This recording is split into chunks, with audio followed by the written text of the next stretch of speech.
വൈകുന്നേരങ്ങളിൽ മഴയത്ത് കഴിക്കാൻ പറ്റിയ ചൂട് പൊക്കവട ഉണ്ടാക്കാം.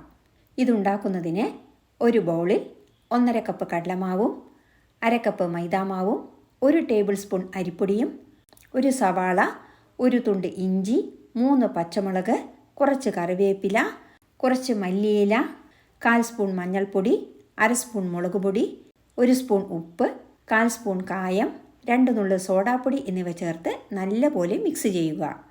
ഇനി കുറേശ്ശെ വെള്ളമൊഴിച്ച് സെമി ലിക്വിഡ് കൺസിസ്റ്റൻസിയിൽ കലക്കുക. ഇനി ഇത് വറുത്തെടുക്കാൻ കടലെണ്ണ ഒഴിച്ച് ചൂടാക്കാൻ വയ്ക്കാം. ചൂടായ എണ്ണയിലേക്ക് കൈകൊണ്ടോ സ്പൂൺ കൊണ്ടോ കുറേശ്ശെ മാവ് ഇട്ട് കൊടുക്കുക. കടലെണ്ണ പതഞ്ഞു പൊങ്ങാതിരിക്കുവാൻ ഒരു തുണ്ട് പുളിയിടുക. എണ്ണയിലിട്ടതും ഉടനെ ഇളക്കാതെ 1 മിനിറ്റിന് ശേഷം മറിച്ചിടുക. ഓരോ പൊക്കവടയും വീർത്ത് സൈസ് വർദ്ധിക്കും. ഇനി ഇത് മീഡിയം ഫ്ലെയിമിൽ വെച്ച് 2 സൈഡും ഗോൾഡൻ കളർ ആകുന്നതുവരെ പൊരിക്കുക. എണ്ണയുടെ പതടങ്ങിയാൽ കോരിമാറ്റാം. ഇങ്ങനെ എല്ലാ പൊക്കവടയും പൊരിച്ചെടുക്കുക. ഇനി ഇത് ചൂടോടെ മുകളിൽ കുറച്ച് ഇഡ്ലിപ്പൊടിയും സവാളയും മല്ലിയിലയും കൊണ്ട് അലങ്കരിക്കുക. പുറം ക്രിസ്പിയും ഉള്ള് നല്ല സോഫ്റ്റ് ആയിട്ടുള്ളതുമായ നല്ല ടേസ്റ്റി പൊക്കവട ചൂട് ചായയോടൊപ്പം കഴിച്ചു നോക്കൂ. ഈ റെസിപ്പി ഇഷ്ടമായാൽ ലൈക്ക് ചെയ്യാനും ഷെയർ ചെയ്യാനും മറക്കരുതേ.